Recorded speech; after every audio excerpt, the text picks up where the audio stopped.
America నుండి ఇండియాకి డబ్బులు పంపాలంటే ఇప్పటికీ ఆ పాత పద్ధతులేనా? అందుకే వచ్చేసింది మై పర్సు. Download now.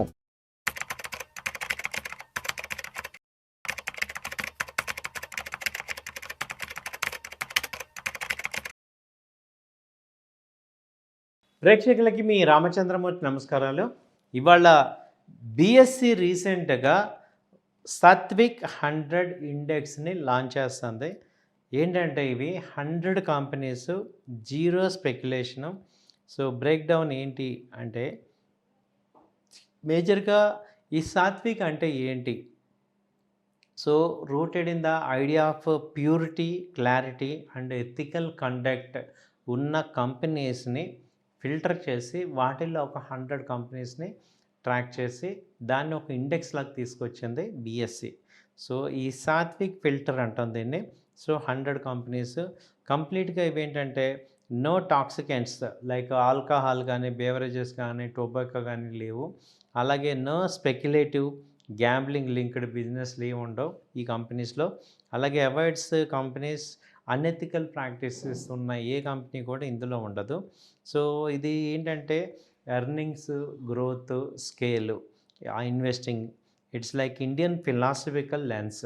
అంటే ఇప్పుడు ఇండియన్స్లో కానీ, ముస్లిమ్స్లో కానీ వీళ్ళు ఏంటంటే ముస్లిమ్స్లో కానీ ఇండియన్ ప్యూరిటీ ఎక్కువ కావాలి, ఎథికల్ ప్రాక్టీసెస్ ఉన్న కంపెనీ కావాలి. అలాంటి ఇండెక్స్ ఏంటి అంటే దాన్ని సాత్విక్ ఇండెక్స్ అంటాం.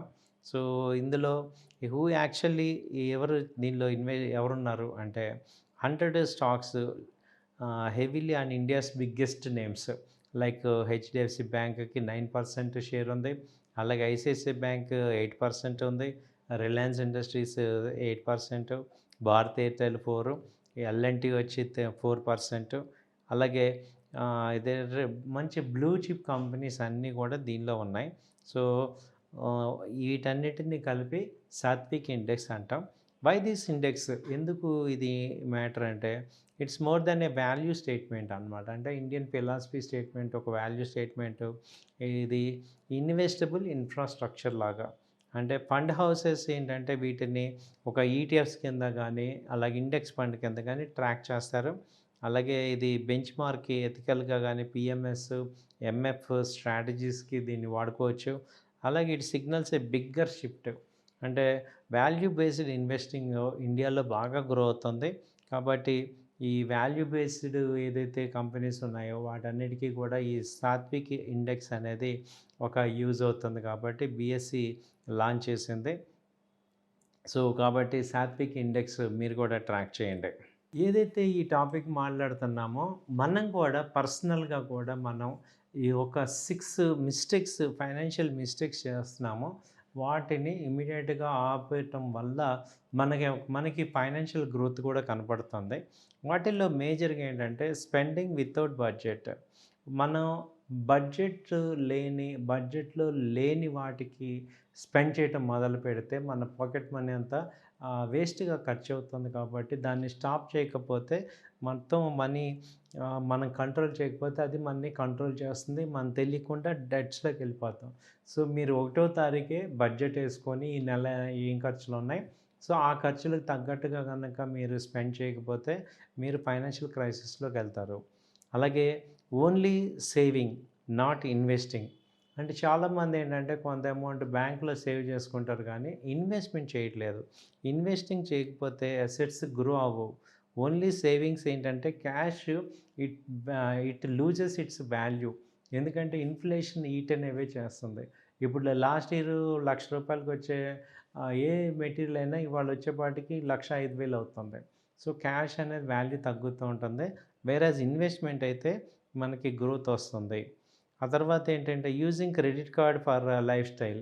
సో బారోయింగ్ క్లోత్స్ కానీ, గ్యాడ్జెట్స్ కానీ, వెకేషన్స్ కానీ ఇవన్నీ కూడా మీరు క్రెడిట్ కార్డ్ వాడుతున్నారంటే మీరు అప్పుల బర్డెన్లోకి వెళ్ళిపోతున్నారు అని అర్థం చేసుకోవాలి. అసెట్స్కి వాడాలి క్రెడిట్ కానీ, లోన్స్ కానీ అసెట్స్కి వాడాలి. కానీ ఈ లయబిలిటీస్కి వాడటం వల్ల మీరు హై ఇంట్రెస్ట్ పేమెంట్ ఉంటుంది. అలాగే ఫైనాన్షియల్ స్ట్రెస్ ఉంటుంది. అలాగే డెబిట్ ట్రాప్లోకి వెళ్ళిపోతాం. సో వెల్త్ అయితే క్రియేట్ అవ్వదు. So stop using credit cards for life styles. తర్వాత ఇగ్నోరింగ్ ఎమర్జెన్సీ ఫండ్. ఇప్పుడేంటంటే మెడికల్ బిల్లు ఏదన్నా మనకి హెల్త్ ప్రాబ్లమ్ వచ్చినప్పుడు మనకి ఇమ్మీడియట్‌గా సేఫ్టీగా ఉండటాన్ని ఆదుకోవటానికి మనకంటూ ఒక ఎమర్జెన్సీ ఫండ్ పెట్టుకోవాలి. లేకపోతే చాలా కష్టమైపోతుంది. సో, ఎమర్జెన్సీ ఫండ్ మెయింటైన్ చేయటం చాలా ఇంపార్టెంట్. దానిలో మనం చూసుకోవాల్సిందేంటంటే, ఎమర్జెన్సీ ఫండ్‌లో మనం మెయిన్‌గా ఉందా లేదా? దానివల్ల ఏంటంటే మెడికల్ షాక్స్ ఇబ్బందవ్వవు. అలాగే క్యాష్ బఫర్ ఉంటుంది. అలాగే పీస్ ఆఫ్ మైండ్ మనకుంటుంది మెయిను. సో, ఫైనాన్షియల్ స్టెబిలిటీ దానివల్ల మనకొస్తుంది. ఆ తర్వాతేంటంటే, ఈ హాట్ ట్రెండ్స్‌ని చేజ్ చేయటం అనేది కరెక్ట్ కాదు. స్టాక్ మార్కెట్‌లో ఇన్వెస్టింగ్ ఇన్ హైప్ ఉన్న హైప్ మీద ఇన్వెస్ట్ చేయకూడదు. ఫండమెంటల్‌గా స్ట్రాంగ్‌గా ఉన్న కంపెనీస్‌ని ఇన్వెస్ట్ చేయాలి గానీ, కొన్ని మొమెంటల్ స్టాక్స్ బాగా వెళ్ళిపోతున్నాయి. ఇంట్రాడే ట్రేడింగ్ చేయటం, ఇవన్నీ కూడా ఏమవుతాయంటే మన యొక్క వెల్త్‌ని బర్న్ అయిపోతూ ఉంటుంది. ఆ తర్వాత చూసుకుంటే స్కిల్ డెవలప్‌మెంట్, ఇంప్రూవ్‌మెంట్ లేకపోవటం కూడా one of the biggest financial క్రైసిసే అంటున్నారు. సో, మనం ఏంటంటే మీరు ఎర్నింగ్ పొటెన్షియల్ గనక పెంచుకోకపోతే మన యొక్క స్కిల్స్‌ని డెవలప్ చేసుకోకపోవటం వల్ల కూడా మనం ఆహ్, ఈ ఎట్ పార్ అవ్వలేకపోతున్నాం, గ్రోత్ చేసుకోలేకపోతున్నాం. సో, ఈ 6 డెబిట్‌ని ఫైనాన్షియల్ ట్రాప్స్‌ని మనం కరెక్ట్‌గా గనక యూజ్ చేసుకుంటే అటు మనం మన యొక్క పొటెన్షియల్ కూడా ఇంప్రూవ్ అవుతుంది. మార్కెట్ ఇయర్లీ మన యొక్క ఇన్‌కమ్ ఈల్డ్ గ్రో అవుతుంది. మనం కూడా స్ట్రెస్ లేకుండా హ్యాపీగా లైఫ్ లీడ్ చేయొచ్చు. థ్యాంక్ యూ అండి. నమస్తే.